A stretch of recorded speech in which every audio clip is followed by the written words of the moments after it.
the damn music. Stop the damn music. Impeach Merle's in the house. Well, impeach the Yankees are in the house because this team is problematic and I am sick of it. And I'm not going to stand for it. What is going on? Let's get everybody in the chat. Let's say hello to those in the chat. Who is the early bird?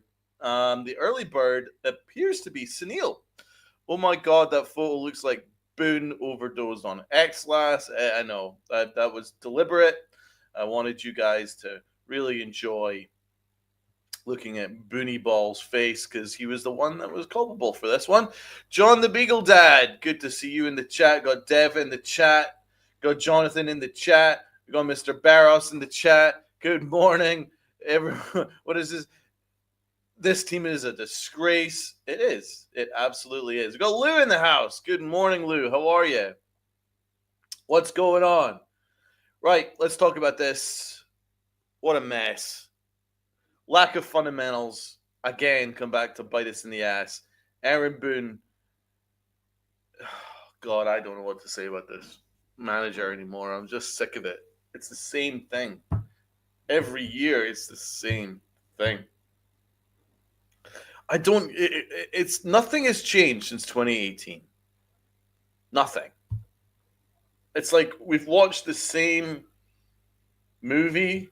It's like you're watching the same rerun of the same sitcom that you've watched for the last freaking 5 years, and you watch it again. You know what the ending is going to be, and it's the same thing. It's the same story. It's unbelievable. Luca, everyone, get your popcorn ready. That's my boy, Luca. Salute to Luca in the chat. But it's true. Nothing has changed since 2018. Nothing. What has changed, guys? I want somebody in the chat to give me something that has changed about this team since 2018. What has helped us go a step farther? It's the same thing. It is the same thing. Nothing has changed. It's an okay team. It's a slightly above mediocre roster that still can't build it around Aaron Judge. It's the same story. It's the same story. Jonathan says we've regressed since 2018. It's the same story. It's like the Yankees, like they dip their toes in the water of wanting to go all the way, but then they kind of just back out. And that's it. This is a roster of platoon guys. Look at a roster of platoon guys. Some are great against lefties. Some are awful against righties. And then vice versa. It's a roster of platoon guys. And Aaron Judge. And you got Aaron Boone who just blows smoke up your ass all the time. And I'm not going to blow smoke up your ass, guys. I'm sorry. This is not a championship ball club. If anyone in the chat could convince me this is a championship ball club, you go ahead and convince yourselves, because it isn't. This is not even close to a championship ball club. It just isn't. You can't win championships this way. Here's some freaking statistics for you, guys. You want some fucking stats? I'll give you some motherfucking stats. Because I'm fucking sick of this shit. What about this? How about, what if they got a 0.63 batting average in extra innings? A 0.63 batting average in extra innings. No extra base hits. How is this a championship ball club? You can blame Rob Manfred all you want, but these are the rules of engagement. These are the rules of engagement. You start extra innings with a runner at second base. You find a way to get that guy home. It shouldn't be difficult, but the Yankees make it difficult. It's absurd. How can they not bring a runner home? How can they not hit the other way? Trent Grisham, unproductive at bat, again in extra innings. I like Trent Grisham a lot, but that was an awful at bat. You can't bring the guy home? None of you guys can hit runners in scoring position, and it's the same story. And then you hear them in the you hear them in the post game, and there's no urgency. It's just the same story. Look at there's no leadership or accountability. I bet if Girardi or the Yankees hired a competent manager, they wouldn't be in this scenario. Fact. Absolutely fact. There is no leadership or accountability. It's the same story. And if I were Aaron Boone, I would be raging at Jazz Chisholm for his behavior yesterday. The easy way out is to blame the umpire, right? For one pitch. I mean, yeah, it was a bad call. It is what it is. You move on. But Jazz Chisholm looked like he wanted to get himself thrown out the game. He looked like he wanted to get himself thrown out the game for whatever reason. Because it carried forward into the next inning. And he was still mouthing to the point where he got himself thrown out. And you know what happened with that? It ended up with J.C. Escara having to play third base. J.C. Escara. And that's because of Jazz Chisholm, who behaved like a petulant child. And if there was any accountability or any leadership in this organization, that petulant behavior would not be tolerated. Aaron Boone should be furious at him. And if Aaron Boone has any kind of command over that locker room, Jazz would be smart enough to know, I'm not going to piss off this guy right now. And I'm not going to try and get myself thrown out for no reason when the team needs him. Jazz is one of the only guys that's hitting right now. He knows that. He's also the only guy that has any kind of arm in the infield. He knows that. So, behave yourself. Right? You struck out. Well, dude, you struck out like 45% of your at-bats anyway this year. So, suck it up. Honestly, that kind of behavior, if there was any leadership and any accountability in this locker room, that would not be tolerated. And Jazz wouldn't even try to start a fight to get himself thrown out. If there was leadership and accountability in this locker room, but this locker room doesn't have any of that. It just doesn't. It was exactly. It was a 5-year-old having a temper tantrum, and the thing was, he was even pushing it and pushing it and pushing it. I mean, the umpire gave him some rope. It gave him some rope to say what he needed to say, but you have to move on. But it looked like he was deliberately trying to get himself thrown out, and that was so stupid. Because Aaron Boone did get in between the two of them, and he was still jawing. I mean, what are you doing? You big baby. Behave yourself. Maybe it was the heat. Or maybe it's the fact that they're just not a very smart organization. It just didn't help us. It was just dumb. Aaron Boone continues to be a problem. And not enough people are talking about it. He is a problem. 88 pitches. Rodon is cruising. Right? Now, I did see the post game. I really wish I didn't, but I saw the post game, and Aaron Boone said something along the lines of he was exhausted after 6. That was it, right? Well, if that is the case, then surely you must have a better bullpen plan than to fire through your entire bullpen to the point where you had to overuse Leiter Jr., who threw 27 pitches just 24 hours prior. He flew through his bullpen. If that was the case, that he knew he was only going to get 6 innings, regardless if it was a shutout or not from Rodon, then surely you must have a better bullpen plan. But he didn't. So this loss was on Aaron Boone. Again, another loss. You have a win column, an L column, and an Aaron Boone column. And that's another one in the Aaron Boone column. Because his bullpen management, or should I say mismanagement, is exactly why the Yankees lost that game last night. Again. And it's not an uncommon trend with these Yankees. It happens a lot. Jonathan Loaizaga, Fernando Cruz, Luke Weaver, Devin Williams, Mark Leiter Jr.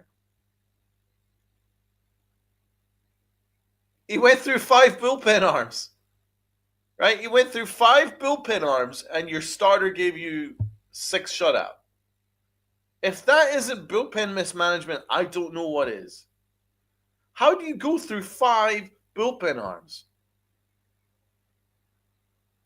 after your starter gives you a shutout? That tells you everything.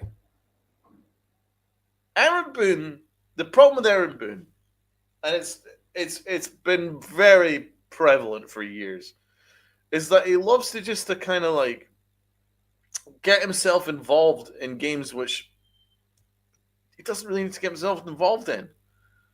It was very simple. We were up 3-zip. Rodon was cruising. Don't mess with it. But he has to mess with it. Probably because whoever it is that decides these bullpen lanes before the game told him who to go to. But for instance, if he had to have Rodon taken out after 6 innings, right? Then why do you not just go straight to Fernando Cruz? I mean, at this stage, he's probably, you're locked in as your 7th inning guy, right? At this stage, you go Fernando Cruz. He's having a better year than Loaizaga by a considerable distance. Luke Weaver, you couldn't stretch Luke Weaver to go 2 innings. You couldn't do that, okay. Devin Williams, he barely threw any pitches. Cruised through that inning.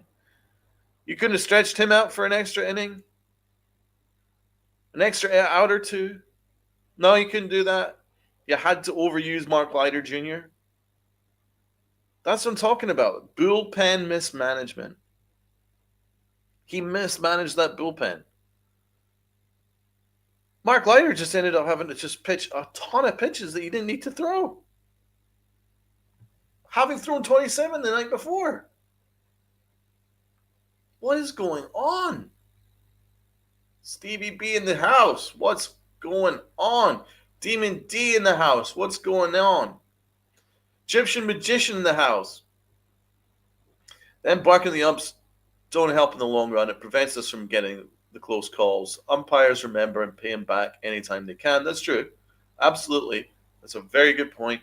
I really think the Jazz acted like a petulant child.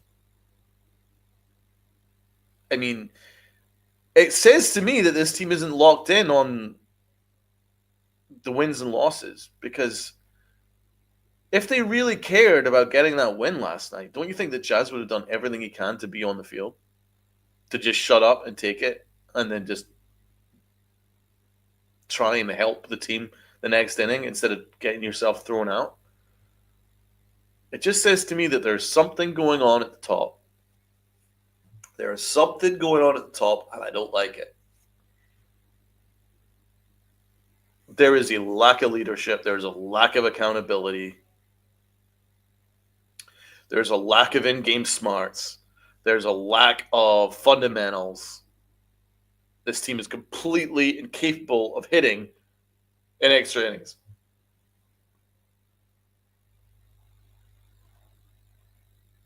Sneal's right. This team has become the epitome of that Boone photo you all used to highlight today's stream.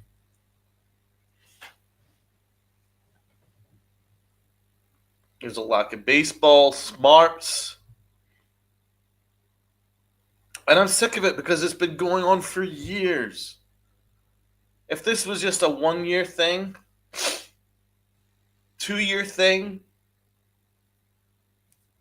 it is what it is.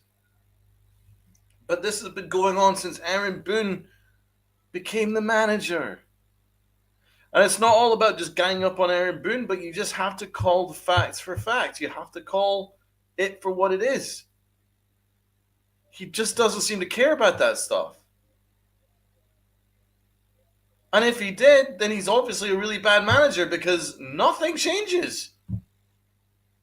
Does he sit down with these guys and give them fundamental drills on hitting the other way, hitting runners in scoring position, moving the runners forward?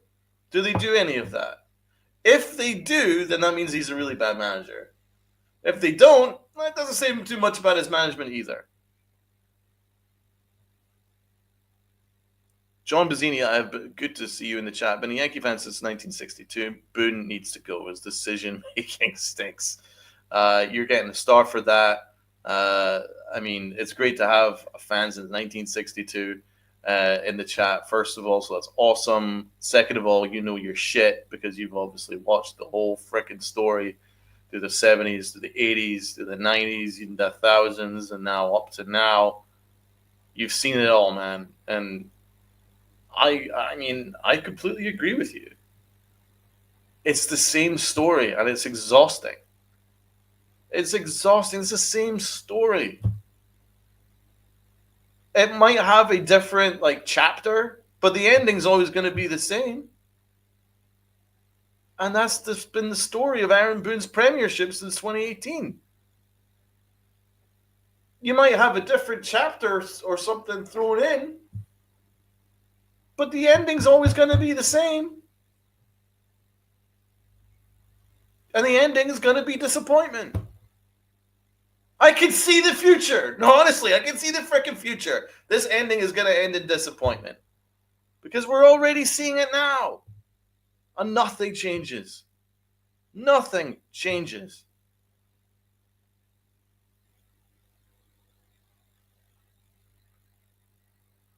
It's because they're very comfortable and self-satisfied, John. That's what I'm garnering out of it. I think that Cashman is a very good GM, actually. I mean, of all the people, I think he's pretty good at his job, but I think he's also pretty self-satisfied. He's incredibly arrogant, right? Hal doesn't have the drive that his father does. He doesn't even have the drive that his brother has. He just doesn't have it. He seems like a good dude. But that just seems to be the Yankee way now. Oh, they're just really good dudes, and they're very comfortable in their positions. They don't really want to push the boat out. The Yankees don't want to really look into themselves. They'd rather blame extra factors, outside factors, than look at themselves. And this is a life lesson. And I think the Yankees almost are the epitome of that. You know what I'm saying? It's like, it's difficult to sometimes self-reflect and go, I could have done this better. I could do that better. Maybe I need to do this better in life.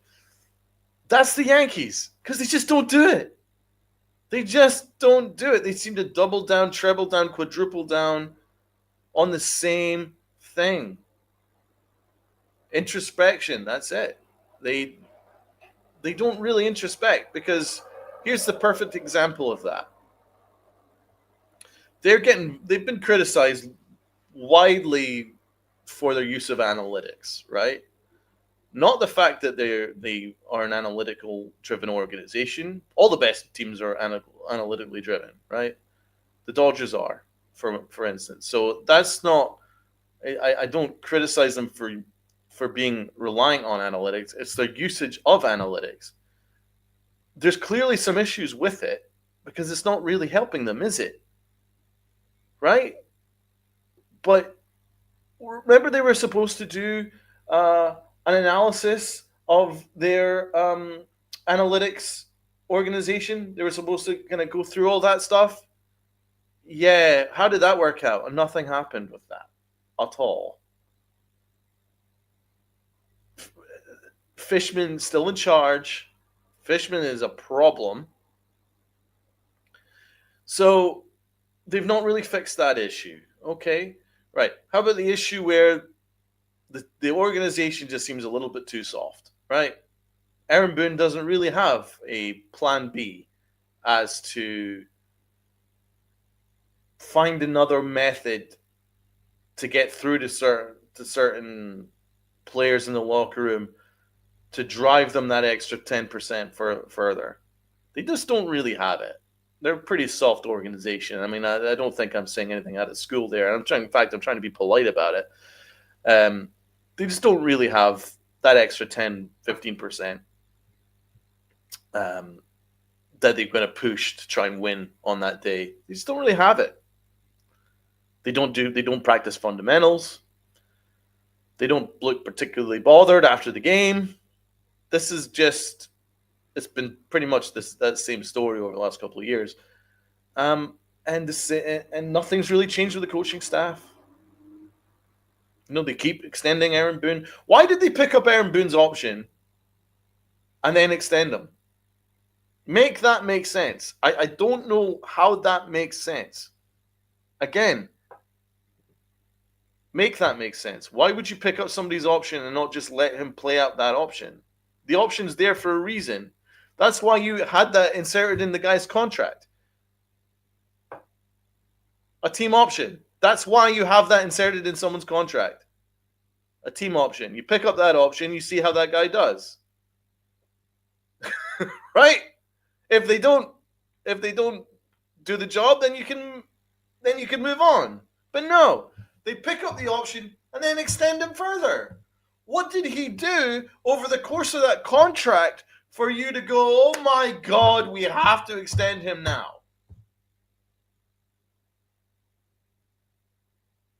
Somebody explain that to me. Somebody explain that to me. And it's not about hating on Aaron Boone. I'm pretty indifferent. I think there's a lot of things that are really likable about him. And I think there's some aspects to him where he's a decent manager. But it's really beyond Aaron Boone. It's more like, where are the Yankees going? Like, what is their raison d'etre? What is their ambitions? Are they a championship ball club? Because it's kind of absurd that Aaron Boone's Yankees got embarrassed in the World Series. Now, there's going to be some fans that are going to try and drink the Kool-Aid and convince yourselves that we were only a pitch here, a pitch there, a grand slam here, a grand slam there, and we would have beat the Dodgers. You can drink all that Kool-Aid all you want, but I'm not going to blow that smoke up your ass. We were an embarrassment in that World Series. And any organization that had any kind of expectations to win championships would not just sit back and go, that's my manager that I'm extending right now. Do you know what I'm saying?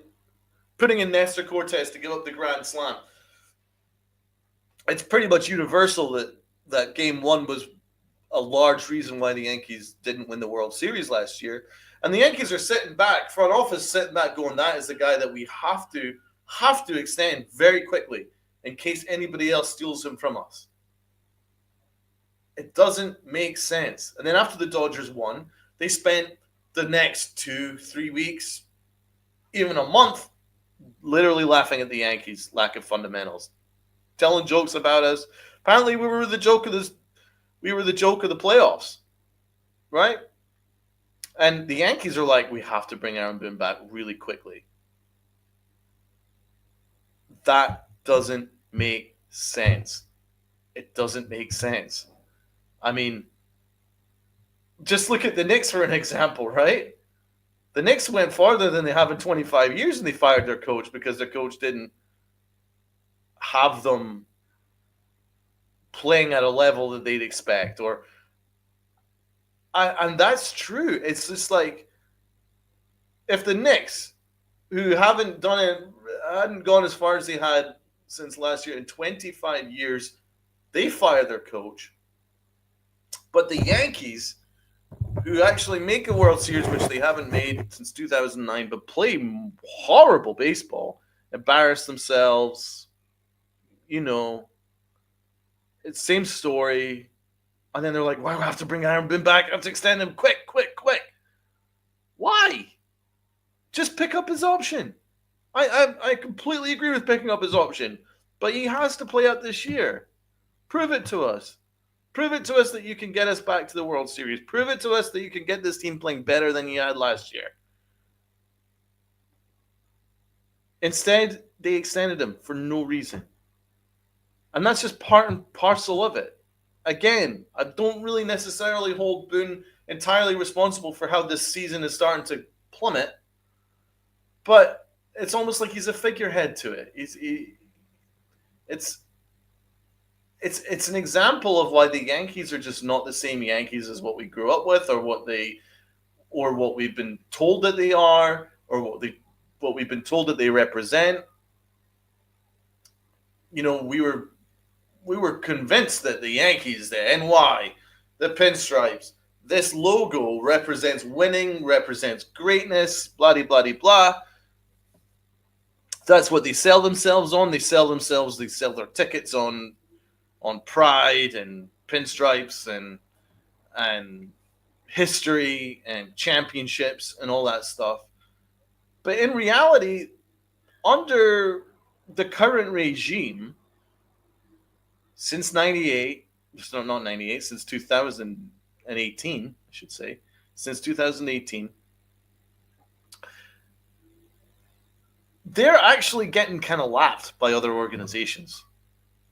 And they're not quite the same organization anymore.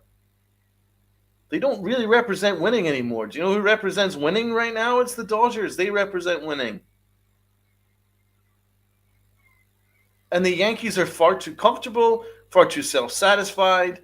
They don't look within to see how they can get better as an organization. They just rather blame everything else. Oh, well, if that happened, or, maybe if the wind was blowing another direction, do you know, they just blame everything else. Everything else. And they don't look at themselves. Why is it that all the best talent in Japan goes to the Dodgers? And it's not all because they're in the West Coast. It helps. But the Yankees used to get guys like Tanaka. They used to get Matsui. They used to get the cream of the crop in Japan. Why? Because they were winning. They represented the championships. But under Brian Cashman in his latter years, under Hal Steinbrenner's frugality, under Aaron Boone's very relaxed demeanor, where it's just like, everything's cool, it's fine, the standards have dropped. And the standards have dropped, the performances have dropped, and now nobody outside of diehard Yankee fans are that locked in and watching the Yankees, because the Yankees are just not a good product.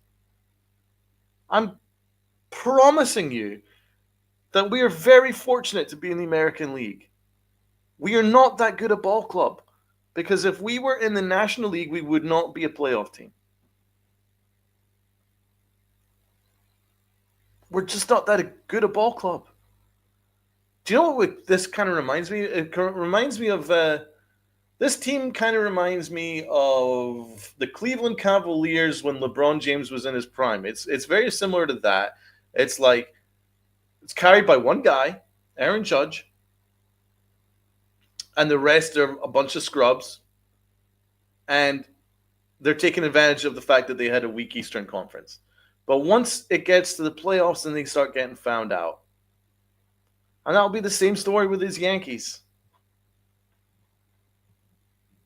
And it's not all doom and gloom. It's just, I've seen this story before. I've watched this story. I've watched this movie. I've watched this movie a lot. And it has the same ending. And it's just disappointing. But we've got plenty of guys in the chat. So let's pick up on a lot of on what you guys have got to say. So I really do appreciate everyone that is commenting. We've got Jonathan in the chat. Boone has overstayed his welcome. And I agree with that completely, Jonathan. Mark, very should have been a cakewalk with Cincinnati, but no. Well, Cincinnati are a good ball club. Terry Francona is actually a very good manager, unlike Aaron Boone, and they've got Ellie De La Cruz. And I think that Jazz Chisholm is the poor man's Ellie De La Cruz. I think Ellie De La Cruz is fantastic. The Reds have talent. They don't have as much talent as the Yankees do, but they are a pretty good team. But it just shows how much the Yankees have dropped that I expected the Yankees to lose 2 out of 3 to the Reds in this series. When that should never be the case. Ever. But I've seen this story before. I've seen the way that this team plays. I've seen the way that Boone manages. I've seen the way that this team can't seem to do anything unless Aaron Judge hits home runs. So I knew this team would lose to Cincinnati.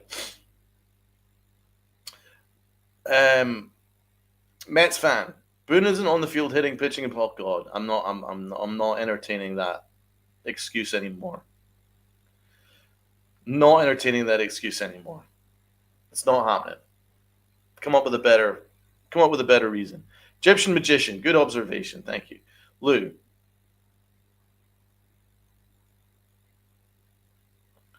Egyptian magician. We would have no idea this man came from a baseball family, right? Leads me to believe he isn't allowed to do.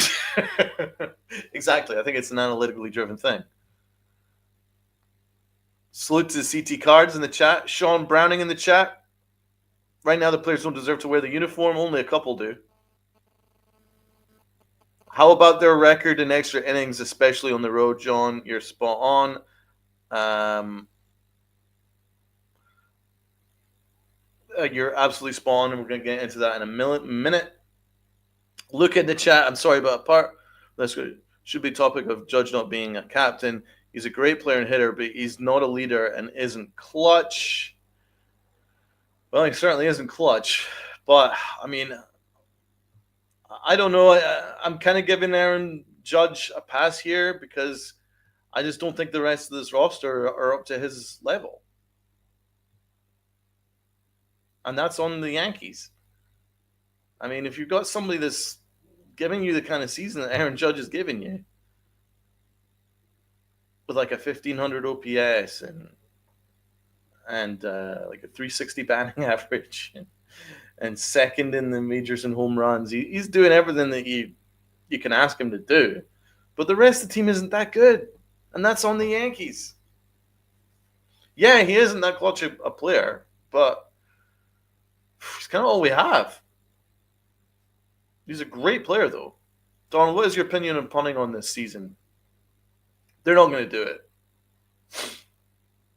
They're not going to do it because they're going to look at this and go, well, look, we're still first in the division.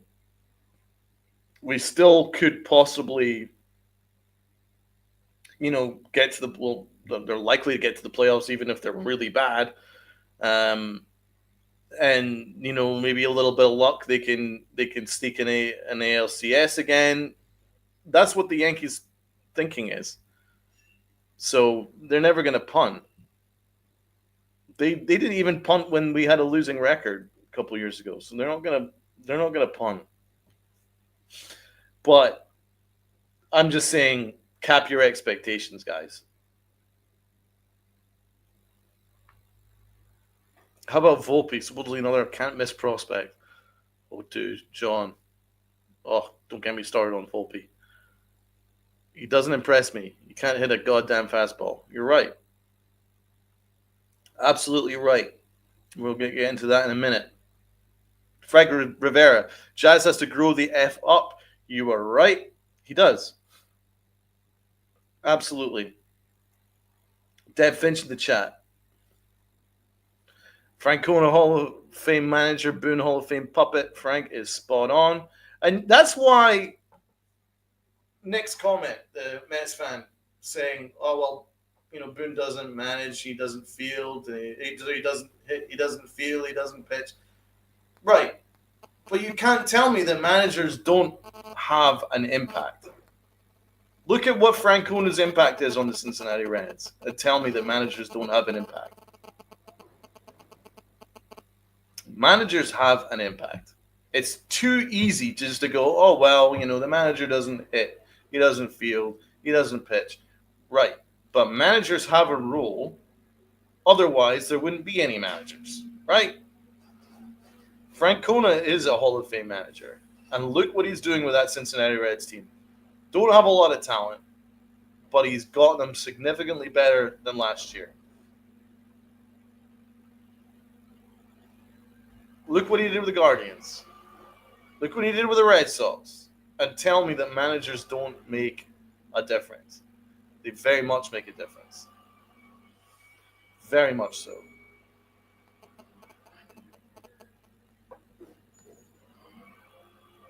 Just use the Mets as an example. Didn't they just go through a bunch of managers to fire to hire the Yankees bench coach because they think he's better than the ones previously? Managers make a difference. Aaron Boone is not making a difference.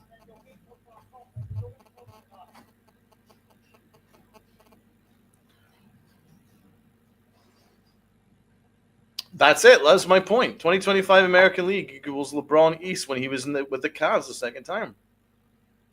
I could even argue it was the first time.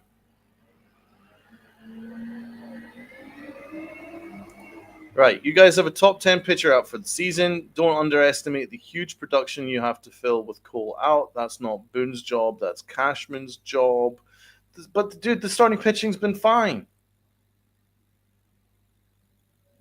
Max Fried has stepped in as the ace. Rodon has stepped in as a very good number 2. Clark Schmidt has been almost unhittable for his last 2 starts. The starting pitching has been fine. So I can't really blame it on Garrett Cole. And what was the excuse for last season when they had Garrett Cole? And they had Juan Soto. They still didn't have a left fielder out there. They still had Verdugo playing left field. They still doubled down on Volpe, who couldn't hit last year. Right? So clearly, it's not just because Garrett Cole's out. Garrett Cole was great last year. Garrett Cole was a Cy Young 2 years prior. How did that work out? The Yankees didn't even make the playoffs.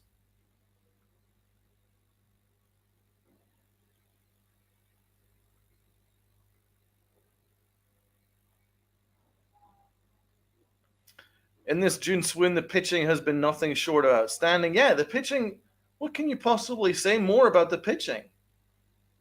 Good Lord. Rodon pitched a shutout last night, and they still lost.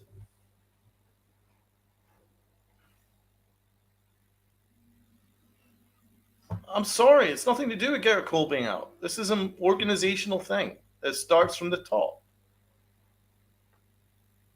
And I can almost date back to when this thing started to go off the rails, right?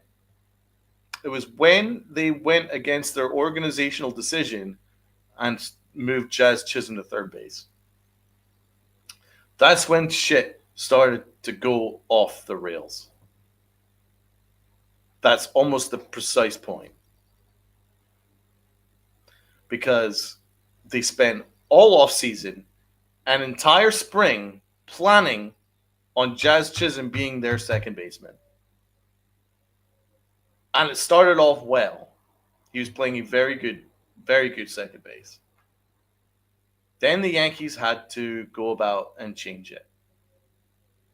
As soon as Jazz got hurt, and then DJ started to work himself back from injury, they swapped it around. And it has crushed our infield defense.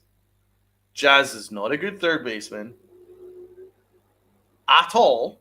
He has his moments, but he's not a good third baseman. He's a very good second baseman, though, but the Yankees don't play him at second base. Yankees are playing DJ LeMahieu. And his range is horrible at second base right now. It's a liability. And then you look at Anthony Volpe, and this is his worst year of his career defensively. So now, second base, shortstop, and third base are now below average. And you tell me with a straight face that Aaron Boone doesn't have something to do with that. Convince me with a straight face that Aaron Boone doesn't have something to do with that. Oh, but he doesn't field, he doesn't hit, and he doesn't pitch. Well, he makes these decisions, and that decision has completely screwed things up. Because now our defense is not very good. That was a costly decision, and also he can't handle a bullpen. That's just straight facts. It's not hating, it's just straight facts.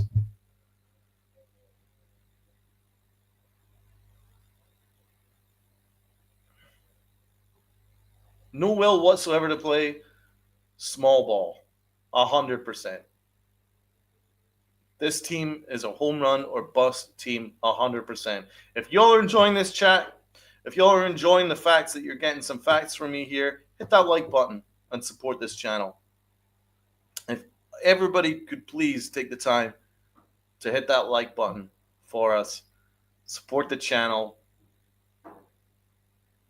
because it's important that this voice gets heard farther, because there needs to be some accountability in this organization, and it starts from the fans. And if there's enough fans that are just like, this is not what the Yankees represent, this is not what the standards should be, we should be better than this, I demand better, then hit that like button, share it out. We want this to start being looked upon and taken seriously, because the Yankees as an organization are far too content.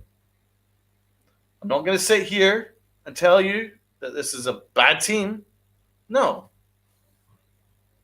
But are they a great team? Absolutely not. And do we deserve a great team? Absolutely we do. So please, if everybody could hit that like button for us. Now let's talk about this extra innings mess that the Yankees are in right now. And it is a mess. Their numbers with runners in scoring position is absolutely abhorrent. It's abhorrent. Lou's right. We'd be a 500 team in the National League.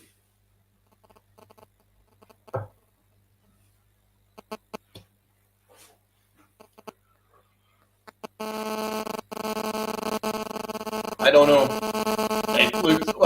Remember though, Aaron Boone and Brian Cashman are in cahoots. They're connected, so they're pretty much locked in, and that's why Brian Cashman told us that it's not about the wins and losses with Aaron Boone. As long as Aaron Boone follows his process, then he's going to have a job for life. And that seems to be what's happening here. So let's say I have I screenshotted some of the fucking stats of our extra innings, and it's truly fucking abysmal, man. It's abysmal. 0.63 batting average. 0.63 batting average. Yes, here we go. Yankees batting average in extra innings, on base percentage of 200, a slug of 0.63, OPS of 268. They have one sacrifice fly and no extra base hits in extra innings. 2 for 32.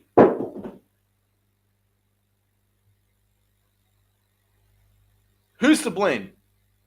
That is absolutely abysmal. It's abhorrent. It's absolutely unacceptable. They don't know what they're doing.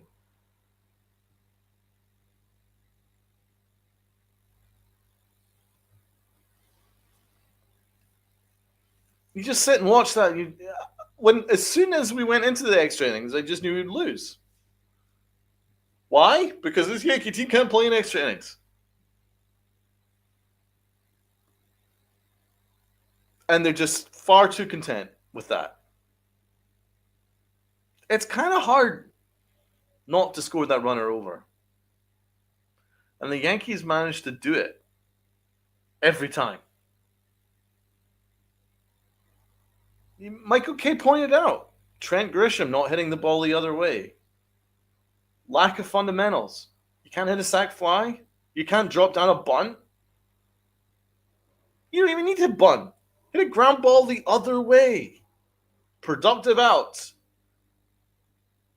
Small ball. It's not that hard. It's not difficult. It's not that difficult. And the fact that they utterly refuse to do it says to me that this team utterly refuses to do what it takes to win on a day-to-day basis.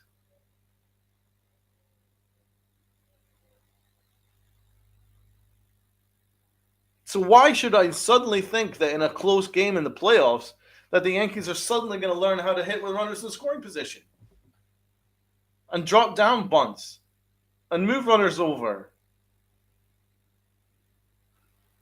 Because they can't do it in the regular season, so why in the hell are they going to do it in the playoffs? Logic and Yankees. No, not good bedfellows. Jerome's right. Goes runner on second, no outs. Bunt, sac fly, done. Amen. It ain't hard. It's actually incredibly difficult not to do that. Frankly. If you can score a runner when you don't need to hit the ball with any extra exit velo, then that tells you how easy it is. It's pretty easy. You just learn how to hit the other way. That's all you have to do. Hit the other way. You can hit 2 flyouts the other way, and you can still score that runner. You can hit 2 ground balls the other way, and still score that runner. You don't even need to have the skills down to hit a bunt. It's not difficult.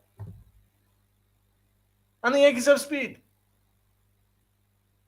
It isn't difficult. The Yankees find a way to make it difficult. They got no extra base hits in extra innings, which is absurd because we've played a lot of them by now. It's absurd.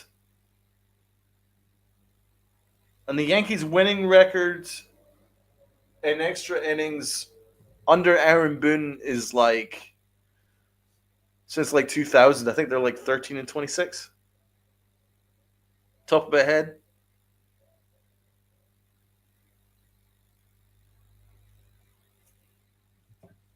It's totally unacceptable. It's totally unacceptable. Sneal says they're 12-27. 13-26, 12-27. Same difference. Same shit. Ridiculous. It's totally unacceptable. Abhorrent. That this has been the story for over 5 years now, right? That's their record for over 5 years. And not once has our manager decided, do you know what? This is actually hurting us. We're losing a bunch of needless games that we don't need to lose. Maybe if we win like half of those, then we'd be in a pretty damn good spot. Yeah, how about let's just work on the fundamentals, guys? No, that's too much for our manager.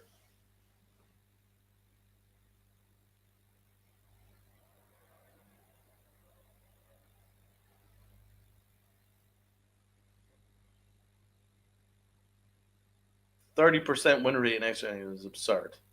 Absolutely absurd.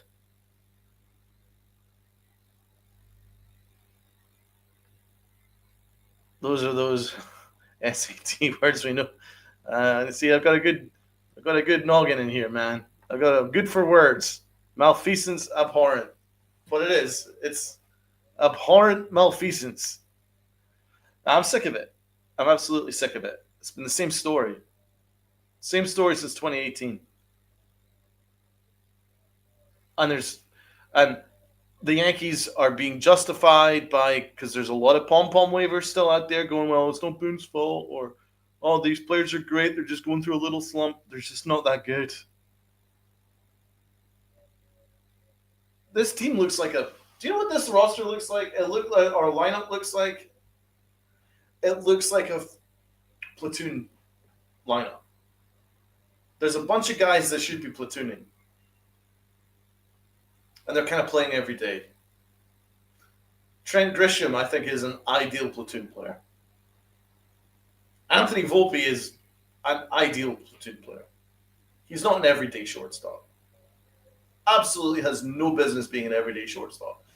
Because Volpe hits lefties pretty good, but he can't hit righties. This is what this lineup is, man. It's a lineup of platoon guys. It's really striking.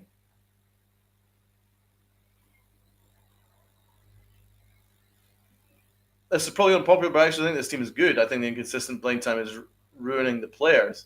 I'm not saying this team isn't good. I've said it before. This is an okay team. It's a good team, but it's not a great team. It's not a great team. But yeah, there's enough talent there to be better than this. I'm not questioning that. But if you look at the splits, I think that this team is a platoon team. So against lefties, Anthony Volpe has an 800 OPS. Austin Wells has an 851 OPS. Goldschmidt has a 1200 OPS. Bellinger 900 OPS. Judge 1400 OPS. That's absurd. Ben Rice though 600 OPS. Jism 700 OPS. Peraza 400 OPS. LeMahieu 597 OPS. So there's obviously some issues there, right? That's against lefties. Dominguez having a nightmare against lefties, 558 OPS, right? So you can see that. Against righties. So if Volpe has got an 800 OPS against lefties, his OPS against righties is 696. So he's completely below average. Anthony Volpe can't hit right-handers. Neither can Paul Goldschmidt. 600 OPS. Austin Wells, 600 OPS.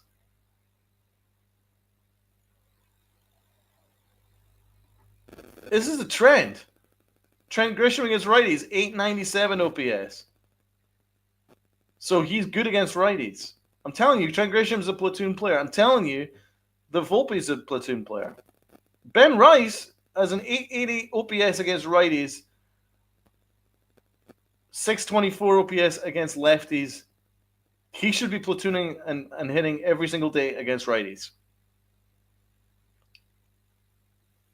Aaron Judge hits everybody. Austin Wells seems to be hitting nobody. But no, I'm kidding. No, he hits 851 against OPS against lefties, but he only hits 600 OPS against righties. He's a platoon player as well. I'm telling you, this is a lineup of platoon guys.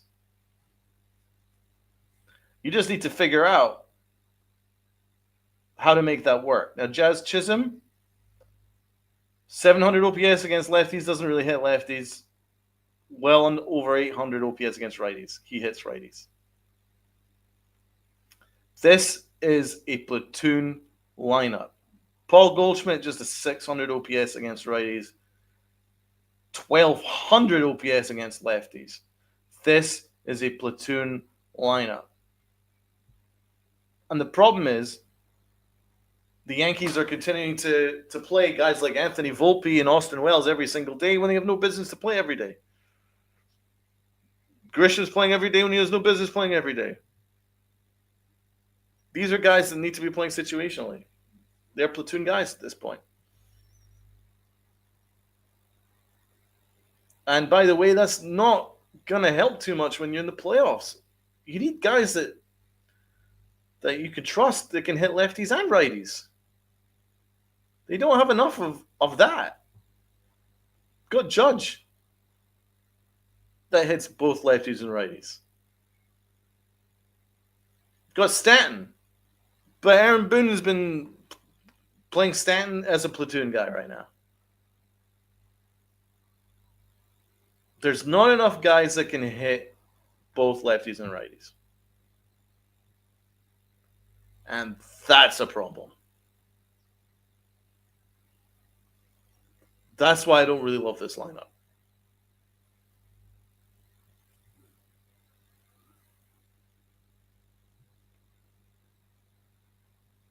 It's a problem. It is a problem. So, in order to salvage this season, which is starting to spiral fast, right? The Yankees are going to need to acquire a third baseman that can hit for power and that can field his position. Good luck getting that for a reasonable price. They need to move Jazz Chisholm to play second base, and they need to play every day. They need to do that. Anthony Volpe, he should be a platoon player at this point. He's not an everyday player, but they're going to try and gaslight you and convince you that he is. He's not. He's absolutely not. Um, Rob, to his credit, has been saying for a while that he thinks that Goldschmidt should be in a platoon with Ben Rice at first base, but you have to make the argument that maybe Austin Wells has to be in consideration to become a platoon guy at this point. His defense is great, but we need Ben Rice in this lineup. I think Ben Rice needs to be playing every day.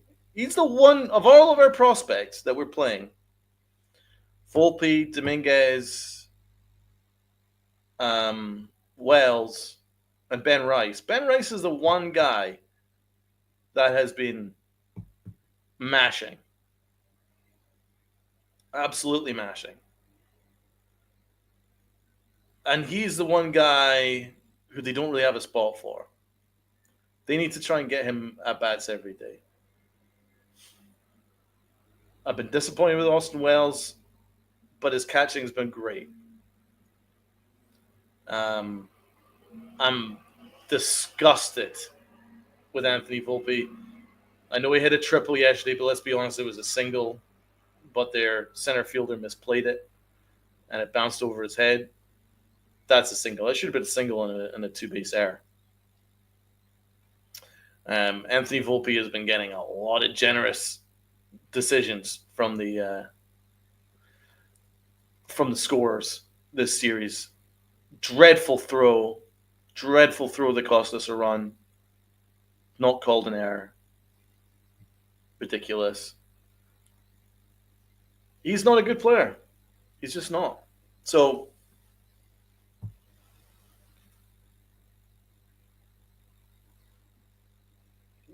Fraz has got to go as well, says Duran.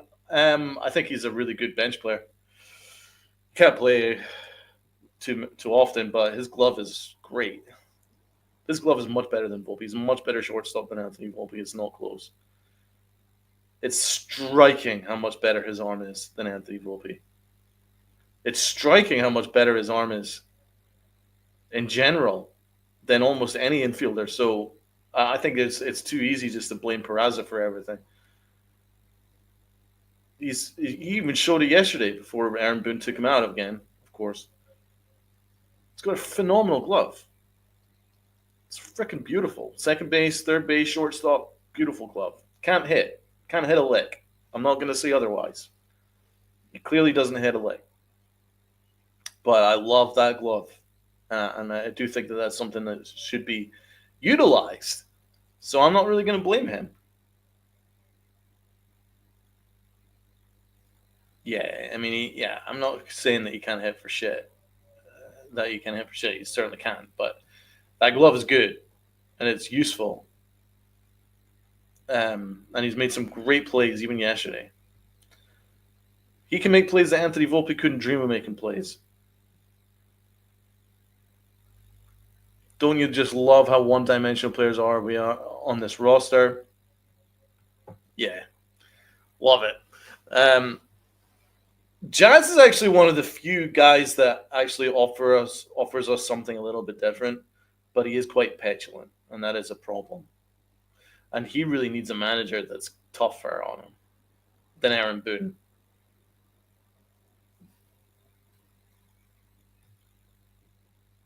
So there's a lot of problems here, man. We're only one game above Tampa in the division, and Toronto are not far behind.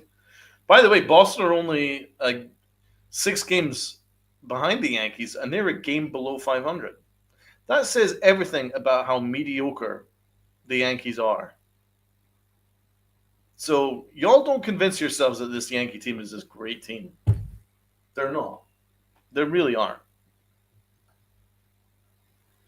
So to circle back to what they need to do to fix this situation, and it is becoming a situation, they have to acquire a third baseman. And no, not IKF. If it's IKF, just give up. Just turn the television off and wait till next year. It can't be IKF. It needs to be somebody that can hit for some power. And they can play every day. Can hit lefties and righties. And can field his position. You have to get that. Minimum. And it's going to be costly. But you've done it to yourself, Cashman, because you should have done it in the offseason. You didn't do it. So that's on you. You have to bring in IKF in third. If you bring in IKF in third base and just give up, unsubscribe to the S Network. But please do continue to watch us. So yeah, acquire a third baseman, and it needs to be a quality one, and it's going to be a costly one. Then you need to attack this bullpen. This bullpen is completely screwed right now.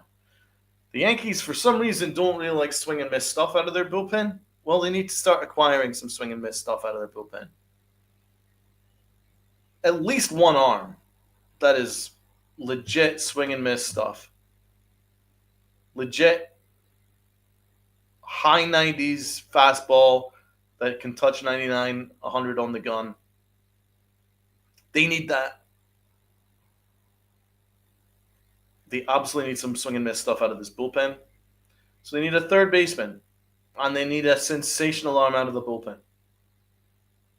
That's just to start with.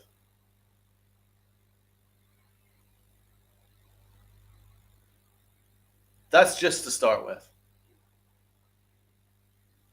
Then you might want to look at another position as well. Maybe another outfielder.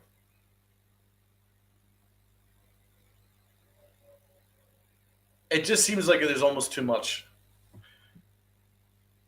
And by the way, did you guys see what Marcus Stroman did in Double-A yesterday? 10 hits, 5 earned runs. Marcus Stroman is cooked. He's completely cooked. He's roasted. He's absolutely roasted.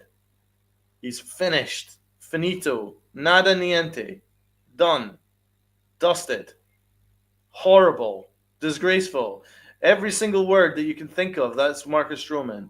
Joke. Hammered.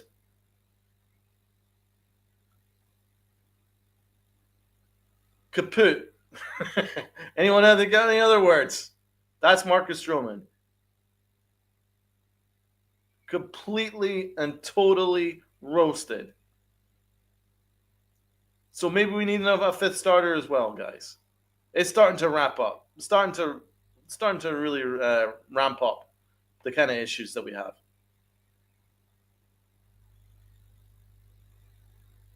This team is cooked. It's getting there, man. How about Boone benching Jason Dominguez every night after you had 2 hits? Boone never goes long. Yes. How about use that same energy where you think that Anthony Volpe needs to be playing every single day, every single at-bat, gets every single at-bat, never misses a game.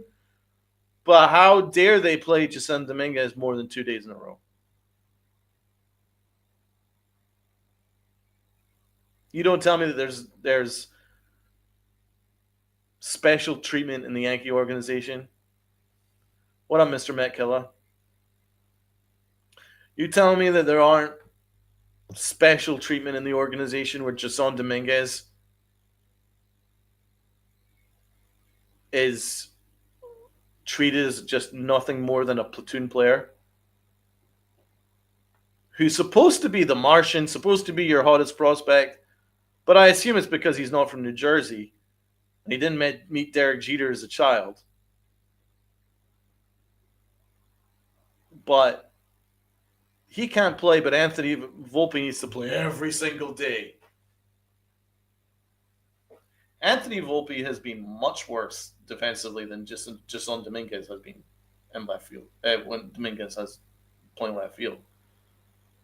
Volpe's been throwing the ball all over the place.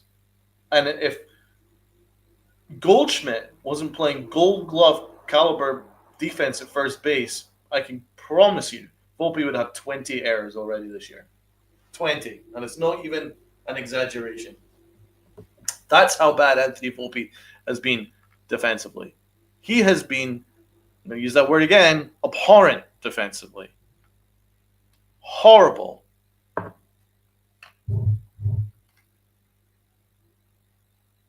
And I'm sick of him. I'm just sick of a lot of this team. This is not what I expect from the New York Yankees. I expect better. I expect better players. I expect better standards. Why do I have these expectations and the Yankees don't?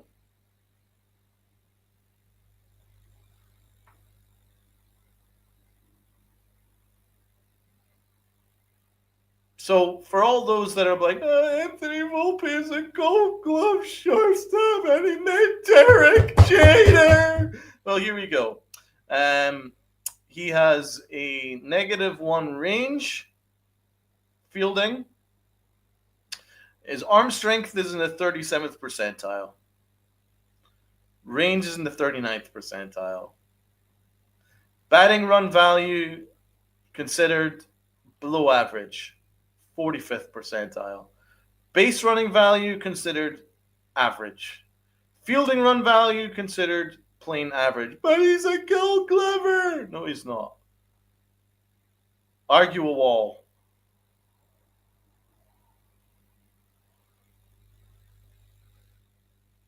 Expected batting average, 22 percentile. Sweet spot. You can't hit the sweet spot. He doesn't have a sweet spot. 28th percentile.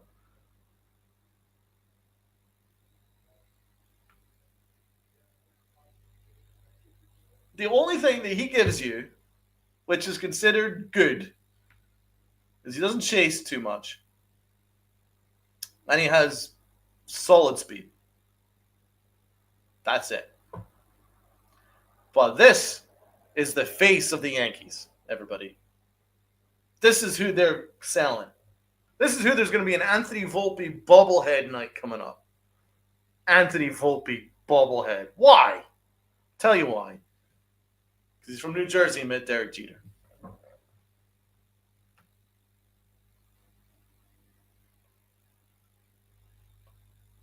Look at those numbers. Look at that Savant page. And you're trying to argue with me that he's a good player? The Yankees are so hilariously contradictory because they gaslight us that, analytics are so important. Well, okay, if analytics are that important, how come your everyday player who plays every single day, who's had like 50 plus more at bats than Ben Rice, has these stats, has those analytics?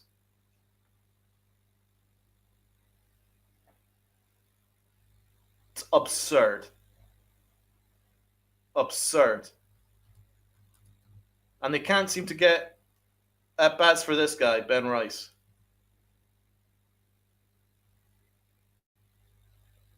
Oh, look at that. Almost like he should be playing every day. No, we can't have that. No. What a frickin' farce.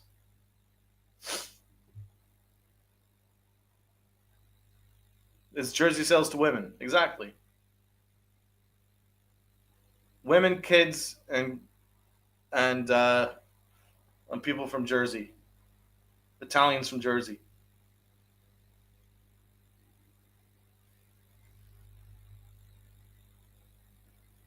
The Yankees overhyped their prospects. They sure do, man. It's a gift.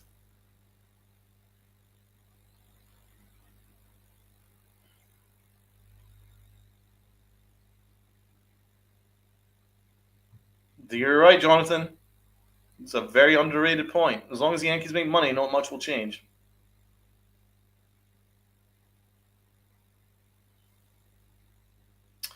I love Spencer Jones and I love Lombard, but I really don't know where they're going to try and fit them.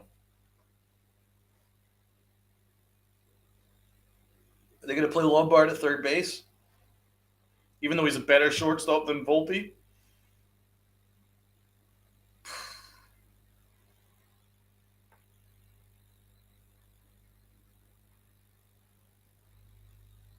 Lombard has a phenomenal arm. That arm is ridiculous. Such a nice fielder. Nice bat, too. I hope they don't just stick him in third base. We're saying Lombard 2027. Could be mid 2026. Spencer Jones is great.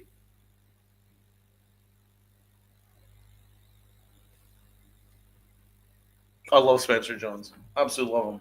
But while you bring that up, I haven't actually looked at his stats, so I'm going to do that quickly before I sign off. Let's have a look and see what Spencer Jones is doing these days. I've not really had a look. Let's have a look and see what he's been up to. Wow, his OPS is almost 1,000. Hi there. 15 homers, 30 RBIs. Hi there. Hey, Spence. How are you? Holy crap. 982 OPS. Hi there. Okay. I like that.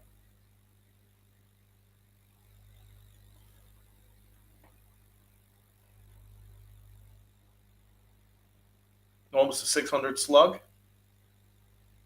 15 homers, 30 ribs. I like that.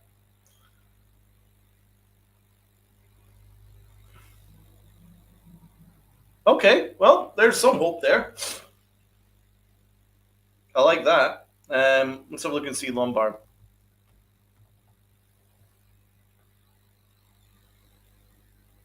784 OPS, 400 on base percentage, quite like that. 3 homers, 27 ribs. He's only 20. I think Spencer Jones is farther along than Lombard.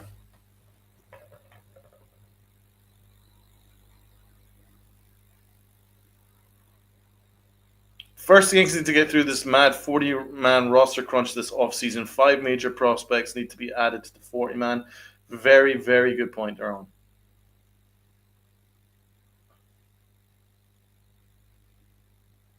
Very few top prospects successfully jump through the bigs without going through AAA.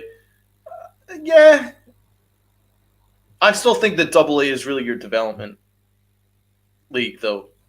AAA, AAA has a lot of quadruple A type guys. AA is where you develop. That's where you really want to spend your most time. But I'm excited about Spencer Jones next year for sure. That's going to be good news. I think next year is actually probably the year where I have much higher expectations for the Yankees. I don't have the highest this year. Next year, Spencer Jones should be available. Dominguez should be a year further on. And then we'll have Garrett Cole back and Max Fried back. And you'll have Rodon as a third starter. You've got Schmidt as a fourth starter. That's a good team. Next year should be a good team. As long as they have a pretty good free agency, spend pretty big, acquire some real talent like Tucker. Yeah, 2026 should be good. Not this year. I just don't see it. Don't see it.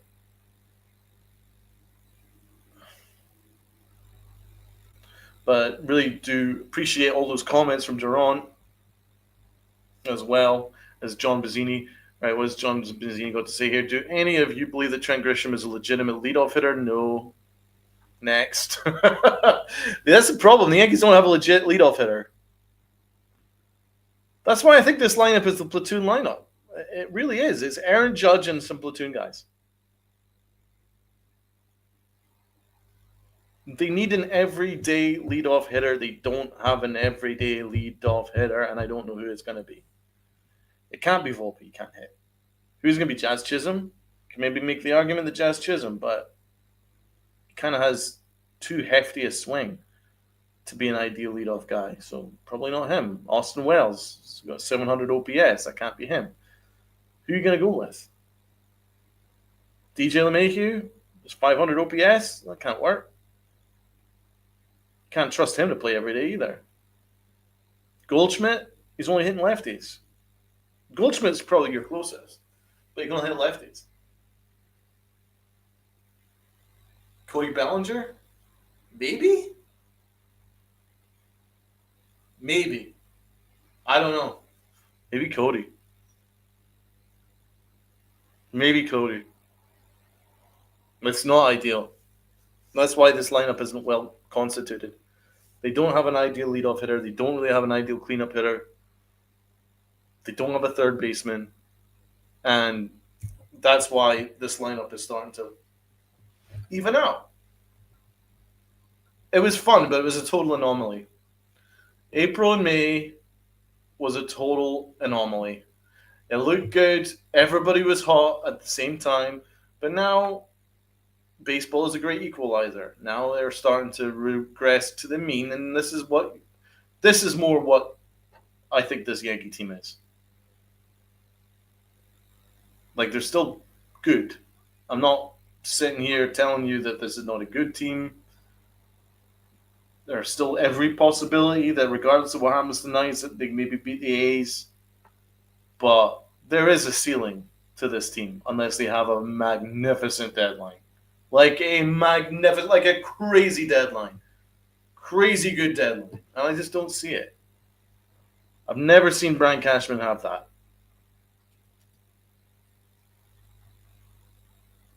And that, for me, is how far away the Yankees are from contending to win the World Series. They're significantly far away. And it's being found out. It's being found out right now. They can't hit runners in scoring position. Can't hit in extras. Can't hit in the clutch. Only Aaron Judge can do everything. It's not a great recipe for success. Starting pitching's been great, and you still can't win. In fact, you still can't win if your pitcher gives you 6 shutout innings. Not a great example of success.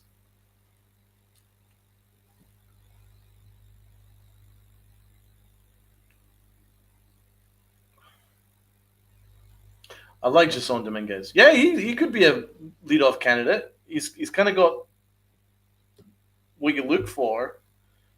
The problem is the Yankees only see him as a platoon guy right now. And he can only legitimately hit from one side. And he's a switch hitter. So maybe he's not that leadoff hitter either. There isn't really an ideal candidate. Said a month ago, we're not that good. Do you recall, Donald? Yeah, man, I've been right there with you. Right there with you. I think certain people just drink the Kool-Aid and get very, very excited. But I didn't really like what happened with the Yankees after December. They still needed to make a big move. They needed to bring in a third baseman. They didn't bring in a third baseman.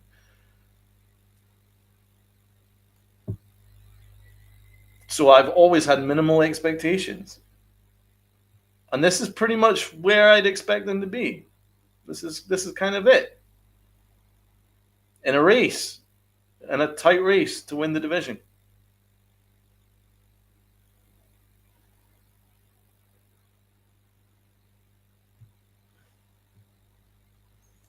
Got YOLO in the chat. Good to see. New poster in the chat. Yankees issues how they don't adjust the game plan when they struggle. Preach!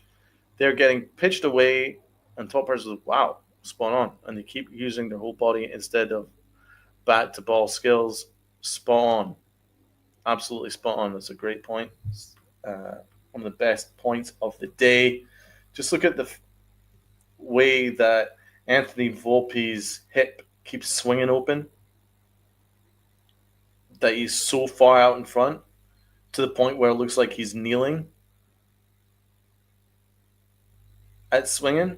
And that would also account for why he loses the bat head and the bat flies from his hands, which is absurd. It happened twice in the first game. It's because he's lunging so far forward, his hips fly open so much that he's almost twisting his whole body to the point where he's just letting go of the bat. It's bizarre, and it's just a sign that there's some real problems in the mechanics of Anthony Volpe's swing. But the Yankees don't seem to look at video. Because, by the way, Paul O'Neill has been saying it a lot, how Anthony Volpe's hips keep swinging open. But the Yankees don't seem to pay attention to that stuff because he's just playing every day. Oh, he's fine. It's going to come around the corner. Just come around the corner. Just come around the corner. Bullshit. The mechanics of his swing is a mess. But it's not just him. How can Trent Grisham not hit the ball the other way? Runners in scoring position. Why does Jazz Chisholm have such a massive swing? That whole 70% swing thing is important, and I hope he sticks to it because it's been doing him a massive favor. But when he does the 100% swing, which he often does, then he strikes out half the time. So there are definite mechanical issues with some of these guys' swings that a good hitting coach should be able to figure out. That they don't seem to pay attention to that stuff. Nah.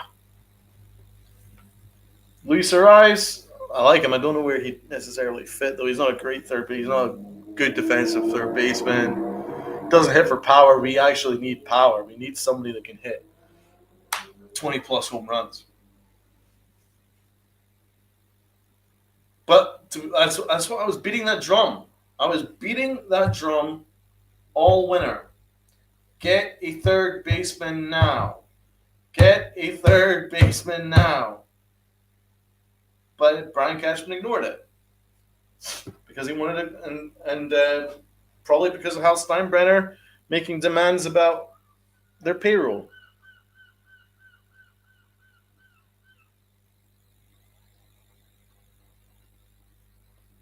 Because the deadline is not when you get yourself your franchise third baseman. The offseason is when you get yourself your franchise third baseman.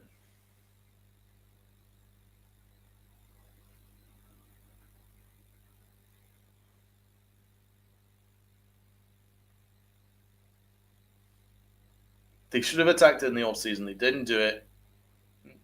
When you get to the deadline, there's going to be a ton of teams that are still being in contention. You'll make a good point here. Hit, strikes hard works if you have barrel control. Good point. That's why I hate the term bat speed. Because, for instance, Mookie has the second slowest bat speed, and he is one of the best from his generation. Yeah, it's not linear. It's not because, for instance, like Stanton's bat speed is still absolutely elite. It's probably as good as any in the majors. He's just fantastic. But there's others where you make a really good example. You could have the bat speed, but you still can't square up to the ball. It just comes down to talent and mechanics, swing mechanics, and talent.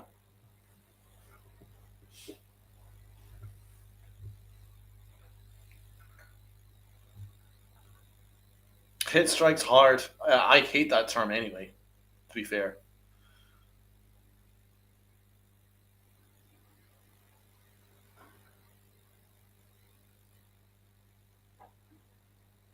Donovan from St. Louis would be amazing. I'm thinking about Suarez, but I don't know how if he'll be available because that's why these type of moves needed to happen in the off season, not at the deadline, while there's still teams that are competing. Um, the Yankees are far too content doing that kind of shit. They did it last year. They just keep doing it. We'll just leave that position vacant. We'll deal with it at the deadline. As if a player would magically become available at the price that you want.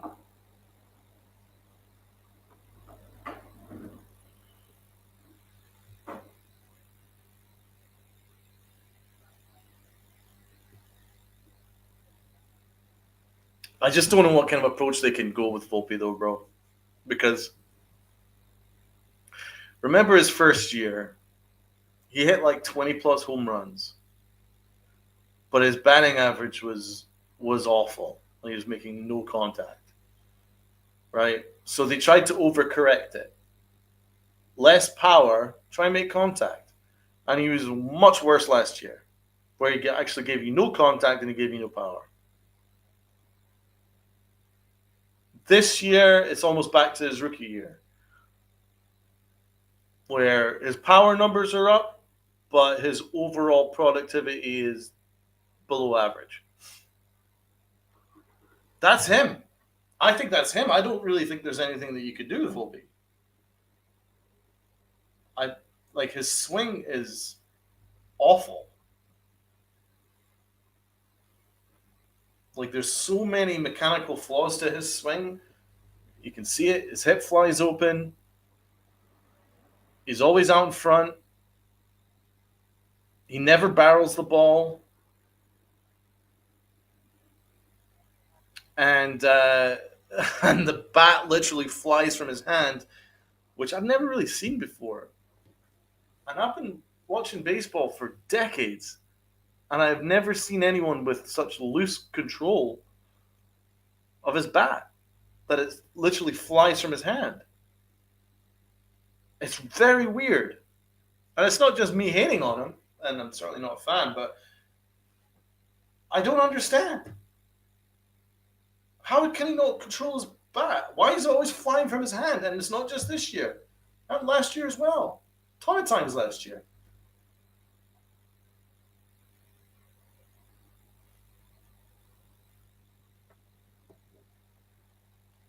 I just think it's a very good point and good analysis. I'm just thinking that I think that's who he is. I think he's just very streaky.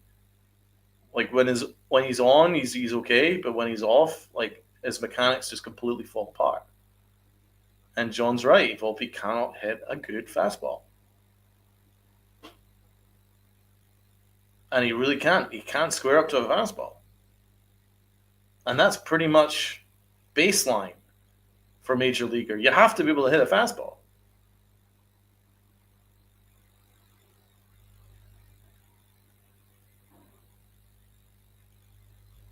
So it's just another prospect who the Yankees have. And I can't say the Yankees have screwed him up. The Yankees have given him every opportunity to succeed. And he's not succeeding. And they're also not helping by gaslighting us that he's this fantastic player, which we're getting a lot of right now. Like this extended version with Donald. Salute to Lou and salute to everyone who's consistently still watching. I do really appreciate it. And there's some really good comments here. Some great comments. Really interesting stuff from YOLO. Really good analysis there. Dev Finch, wow, you stay on. Yeah, man. I mean, if the chat is productive and when there's good conversation, there's no reason for me to sign off too quickly. So focus attention to the AA, AAA guys. Well, this is an interesting point. Compare his swing with other young shortstops, for instance, Ellie Cruz swing looks refined, Bobby Witt, Gunnar looks smooth, Volpe looks clunky. Facts. his swing is the same from high school. Facts. Absolutely facts. Another winning point. I love Ellie De La Cruz's swing. When you compare Volpe with the other shortstops, like a Bobby Witt and a Gunnar and an Ellie Cruz, offensively, he's just not even in the same breath, not even in the same stratosphere, and only the Yankees could gaslight you that he is. He's just not. He's not even in their like same breath, not in the same division of talent, not in the same league. And the Yankees passed on Gunnar to go with Volpe, probably because he's from New Jersey.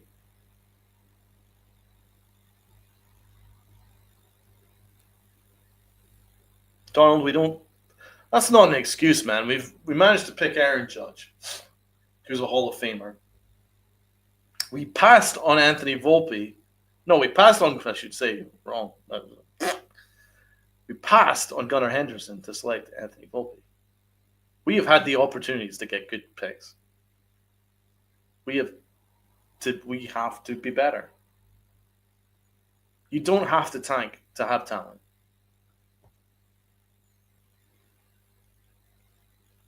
You don't have to tank to have talent. A lot of it comes from your own development. You really don't have to tank to win. It's not the same as like basketball where the OKC Thunder can literally tank for 6 straight years and then entirely build out your entire roster that way. Baseball, a lot of it comes from your development. And the Yankees' development is okay. I'm not saying it's bad, but there seems to be an issue where the Yankees have talent that looks good in the AAA, AA, AAA, get them to the majors, and they seem to tail off, level out, become mediocre, and the reason for that is the organization. I have to again look at Aaron Boone.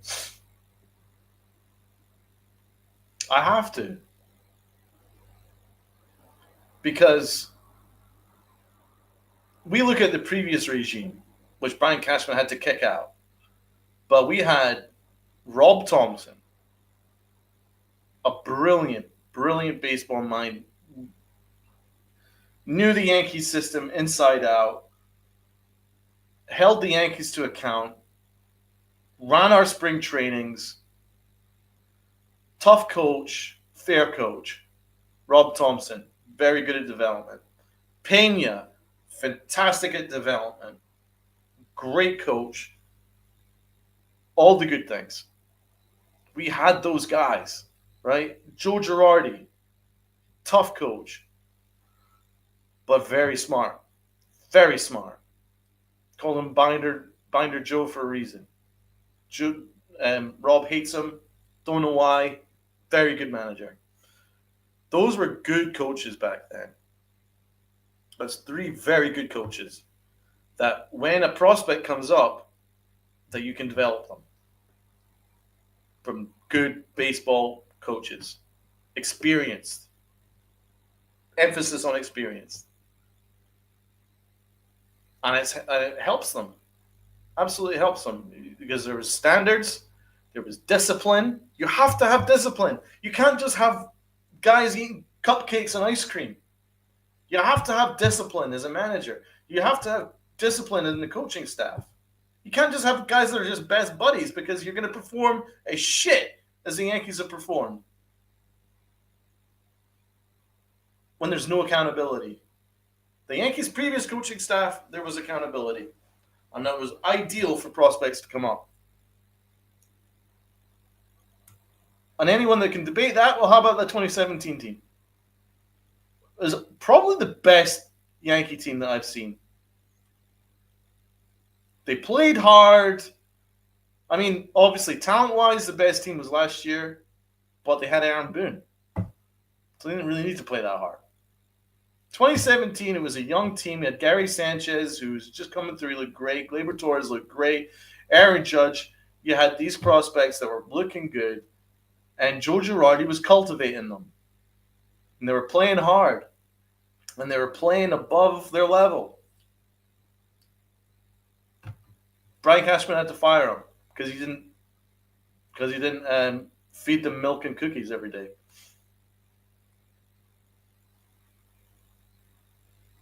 That was a problem. Because now you call him up and you got Aaron Boone, who calls himself a baseball guy, but he never really strikes me as someone that's going to help you develop because he doesn't do any fundamentals, he doesn't practice it, and the proof is in the pudding because there's been no fundamentals practice since 2018. We don't have the kind of coaching that we had before. Joe Torre. Joe Torre's bench coach was, if it wasn't Don Manningly, it was Joe Girardi. He also had Willie Randolph in the coaching staff. You had some really good freaking coaches, bro. We had Don Zimmer, for God's sake. That is how you cultivate. That is how you help with talent. That's how you help them reach that next level. Baseball guys. It seems that all our baseball guys are in the minors. Because once they reach the majors, the management and the coaching is not nearly there. What is my opinion of... Oh, Soho was great. Yes. What is your opinion on the Yankees scouting and player development departments? How about players smiling in the dugout when they're getting their asses beat? Yeah, that's a really good point, John. I saw that. It was Yankees Mets. I was at the game. I think the Yankees lost, what was it, like 15-2 or so. I lost count. The Mets blew the Yankees out. And I was paying particular attention to the dugout, Yankee dugout. And they were joshing about. They had big smiles on their faces, and they looked like they were having a really good time. They're having a grand time. Well, they were losing like 15-2 to the Mets, whatever the fuck it was. And I was going out of my mind. And I think Jonathan in the chat could testify. I was going out of my mind. I was furious. Furious.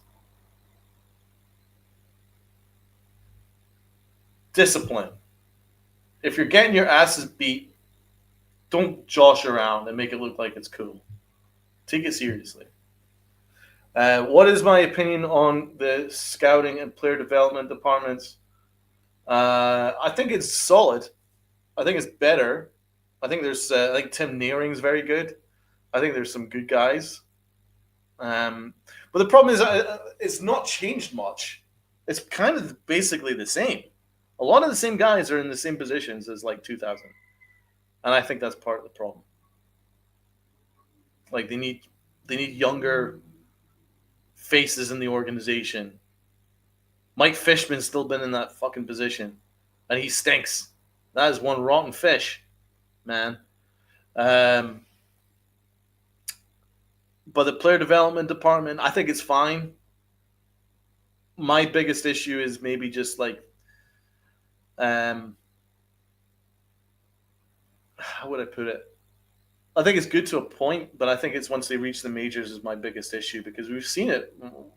Volpe looked really good in AAA. Peraza looked really good in AAA, like legit potential stars. Clint Frazier looked like a monster.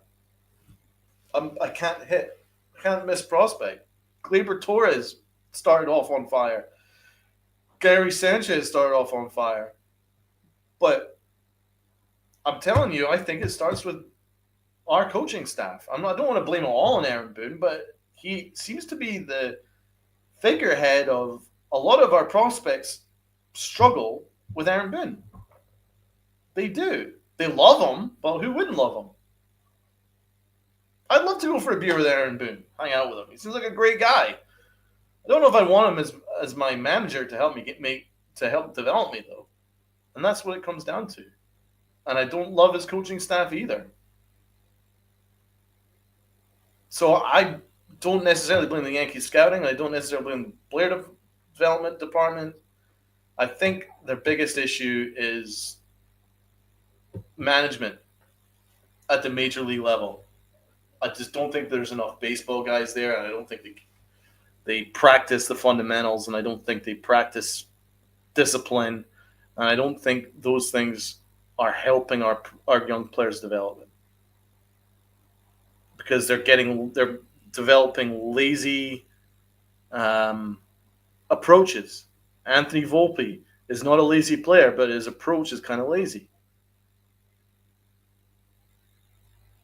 If there was real discipline in this locker room, what Jazz Chisholm did yesterday would not be stood for. He'd be getting chewed out by his manager. He deliberately got himself thrown out of a tie game where we needed a win. He did that for his own petulance, like he was a little child, and no one's criticized him for it. That's the type of stuff that you need a manager that preaches discipline.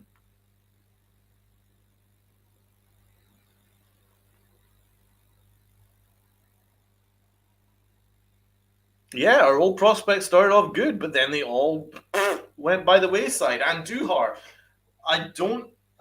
I want to see the evidence where Aaron Boone has helped a prospect when they've come up. I want it. I want to hear it. I want to hear the evidence that he's helped a prospect. He's helped develop and take that next step.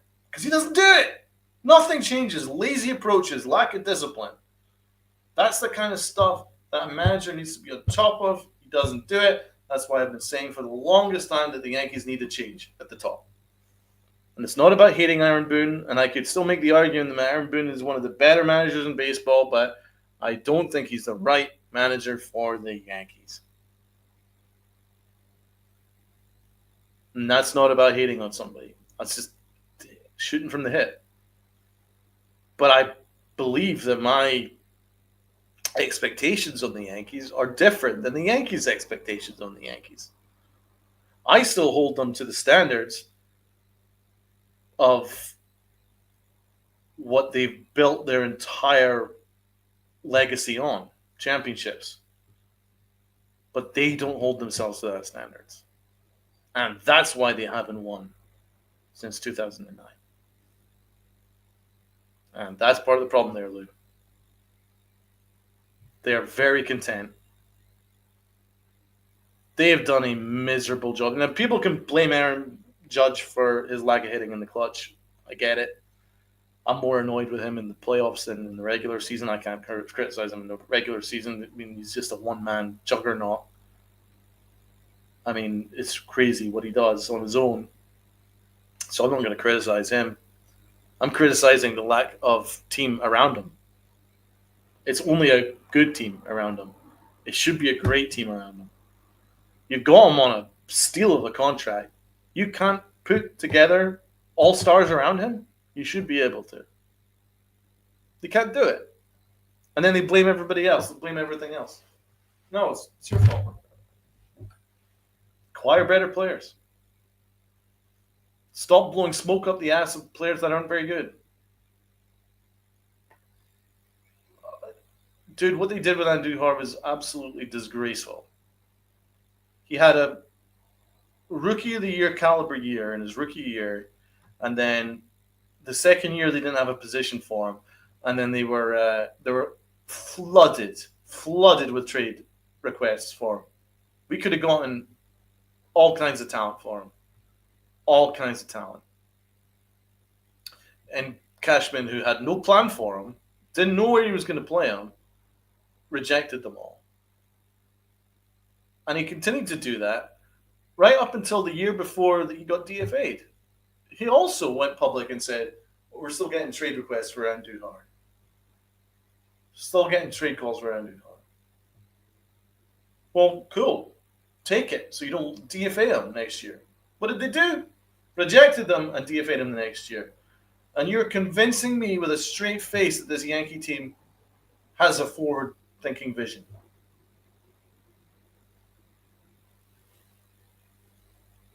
Ridiculous.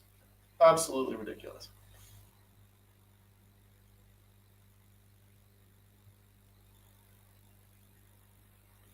And that's why it's a problem, man. Too many yes men, too many content. They're self satisfied and they're content. And that's what the biggest problem is. It's not necessarily ability. I still think Brian Cashman's a very good GM. I still think Aaron Boone's a decent manager, not a great manager, but the ability is kind of there. But I think they're very self satisfied. And when you got self satisfied, that's just kind of just eking in there, filtering your way in, spreading like a virus, that self satisfaction leads to laziness, leads to lack of introspection, softness, and all that comes to mediocrity. And that's where we're at. Mediocrity, because that's what the 2025 Yankees are.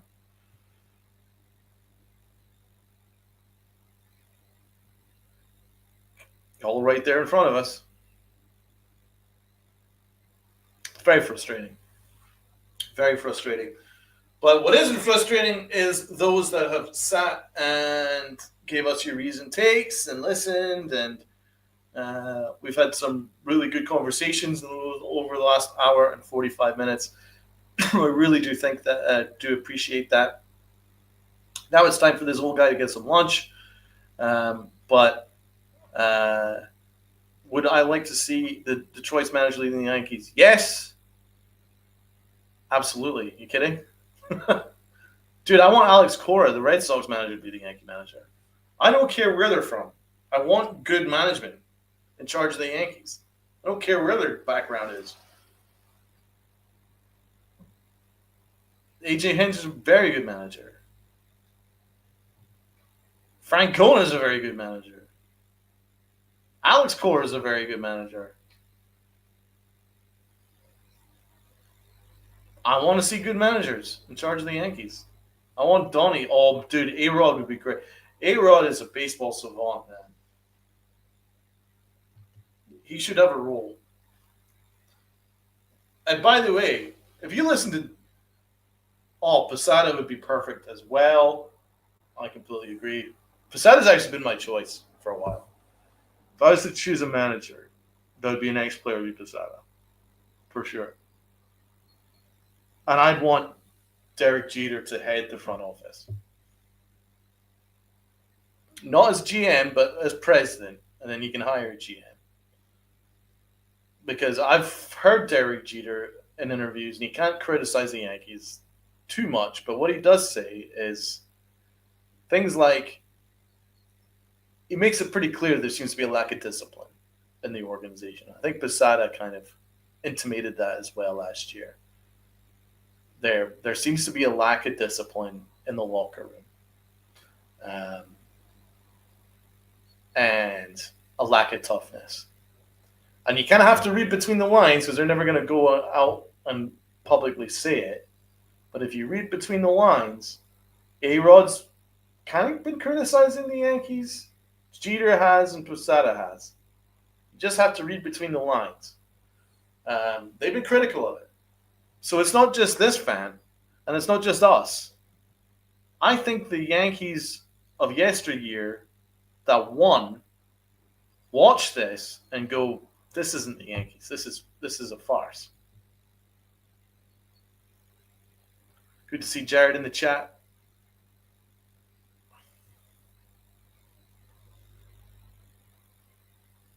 That was a trash series. It was a disgrace. Still got one more to go.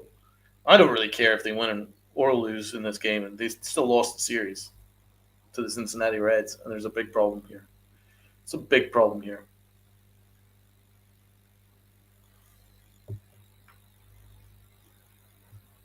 It's amazing he was actually settled for a B or C manager. Yep. Very good choice. Very good point, Mark. I wanted Rob Thompson. Rob Thompson was the guy. If they were to move on from Joe Girardi, it should have been Rob Thompson. He still had the Yankees standards. And he's proven to still be a very good manager because look at what the Phillies are doing. he can do the job. I promise you, hand on heart, that if Joe Girardi or Rob Thompson was in charge, the Yankees would have had a World Series by now. Promise you.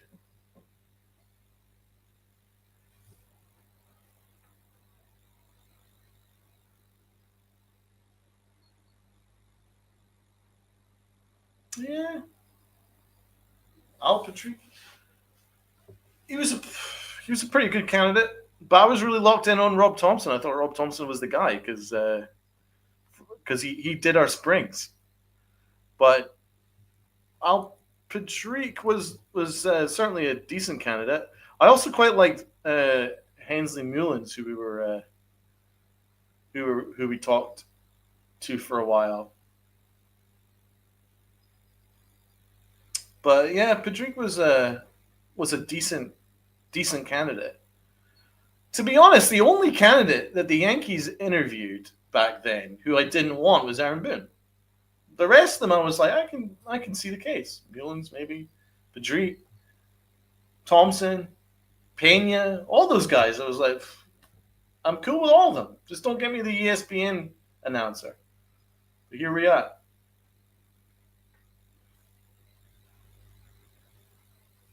Your Christmas wish list won't happen. I know. It won't. I can't see this season being salvaged. Me neither. I just can't see it. But there'll be some people that'll be viewing that. What do you mean can't be salvaged? They're first in the American League. It depends on your expectations. My expectations are World Series or bust. They're not going to win the World Series, so I view it as a bust.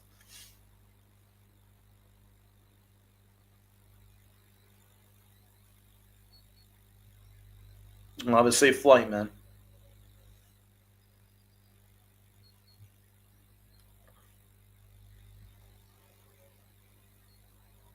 Right. Steinbrenner would get a lot of love if he held higher expectations for this organization. Next year will be good. I agree. 2026. That's what I'm looking for. 2026 will be a decent year. Better than this year. Um, but thanks to everyone that watched. I'm going to get some lunch and get a Starbucks. I need some coffee. You guys take care. Thank you so much for all the comments, all the really good discussions. Have a wonderful rest of your day. Enjoy the game tonight. And we will see you on the next show. Salute everybody. Please hit the like button and share it out to your friends and family. Salute to Regil. Salute to everyone. Really good comments. Again, everyone that I spoke to really means a lot, and that's why I spoke for almost 2 hours to you guys, because I love interacting with y'all. So anyway, take care, and I'll see you in the next stream. Bye-bye, guys.